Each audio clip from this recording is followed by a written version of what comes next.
Carimara looks like a folkloric mystery horror game, which it is, but I was genuinely surprised when beneath the mystery, it ended up telling such a tender story about love, grief, and duty. In Carimara, beneath the forlorn limbs, you play as Carimara, a little goblin exorcist called in to deal with a ghost-like entity haunting a woman's home.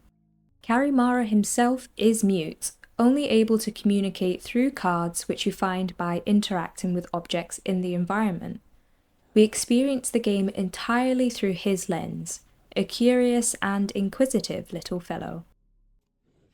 Violet is the one who calls for Carimara's assistance, and is the first person you meet. She doesn't think much of Carimara at first, but since he's the only one willing to do this dirty work, she urges him to investigate the cellar. She is intimidating, serious, and guarded, and at this point gives very little away about herself. But her home does. There is lavender everywhere. On the wall, a battle axe is mounted, and next to it, an empty space where a longsword used to hang.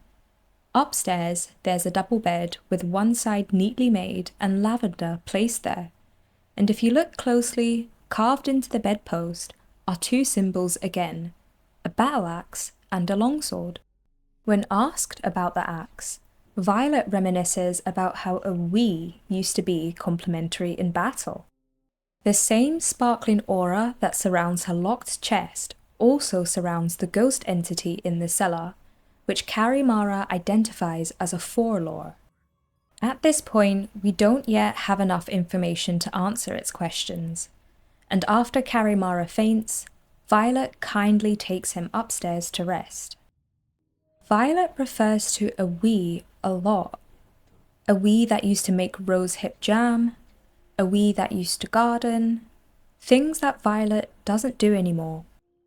Later, we find a grave marked with the same longsword missing from Violet's home, lavender placed upon it and also growing thickly around it. Eventually, she tells us where the key to her chest is, and inside we find a lovingly crafted lavender doll, clearly a replica of someone she loved. She does not talk about the key or the lavender doll. Violet never explicitly says she's grieving, but she doesn't need to. Everything about the way she lives already tells you. And then there's Pansy, the owl. She's abrasive, a little hostile, but strangely endearing. Pansy is blunt and honest about her feelings. She loved Lavender openly, and is angry that she died. She despises the dormice, and over time we piece together what actually happened. A dormouse had thrown a wooden owl carving at Lavender's head, killing her, and suddenly it makes sense why Violet makes bag dolls now. So Pansy took revenge. She has 3 horns with the middle one broken off.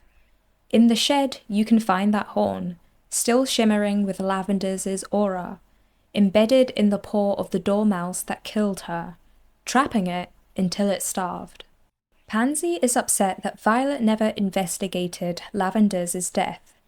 Instead, Violet threw that carving, the one that killed Lavender, into the river. But Pansy still stays with Violet, calling it a mercy. She admits that she misses the days where Violet and Lavender were together. Where Violet turns inward, Pansy expresses everything outward. Both of them feel and grieve the absence of Lavender. Lavender herself is mostly absent throughout this game, but you feel her everywhere, especially around the Forlorn. If you accuse the old lady of killing her, the Forlorn outright rejects this. Even without remembering who she is, she clearly remembers Violet. Once you give the correct answers, the Forlorn transforms into a fully restored ghost of Lavender. She's gracious and thankful for her memories being returned. Violet's guarded exterior completely melts as she is reunited with her love. Her emotions spill out as she cries those soft, sparkling tears about how everything became a mess without Lavender, how the village thinks she killed her, and how the owl is the only one who still tolerates her company. So Lavender and Violet are beautifully reunited, and as they share a kiss, simple and tender, the game ends with the two of them curled up together inside the hut. As a queer woman myself, it was genuinely refreshing to see the love between two women handled with this much care and sincerity. There is, however, a strange symbol card you can pick up by clicking on it at the end screen. There is a hidden tower, likely Lavender's, containing a letter with that same strange symbol. Addressed to Lavender and Violet, it reminds them of the buried cathedral they're guarding, and to never let the envoy of Liunia see the light again. In this world of perpetual night, the full moon provides the most light, so during the full moon, you can actually collect its card. Both Pansy and Violet react with alarm to the strange symbol, and both of them warn of the dangers of meddling with the moon. It's evident that Violet and Lavender weren't only partners, but are also warriors. This is confirmed by Pansy, by Violet herself, and by the letter in Lavender's tower. Following these clues, we find the secret door. And in the cathedral, using the full moon card at the altar, we open the door to the crypt of Forlorn limbs, accidentally releasing the envoy of Liunia, Lunaria, sealed away long ago. In the secret ending, Violet never learns the Forlorn was Lavender. They never have their reunion. And yet, she doesn't hesitate to fulfill her duty. Armed with her battle axe, she laments that Lavender is not there to fight beside her.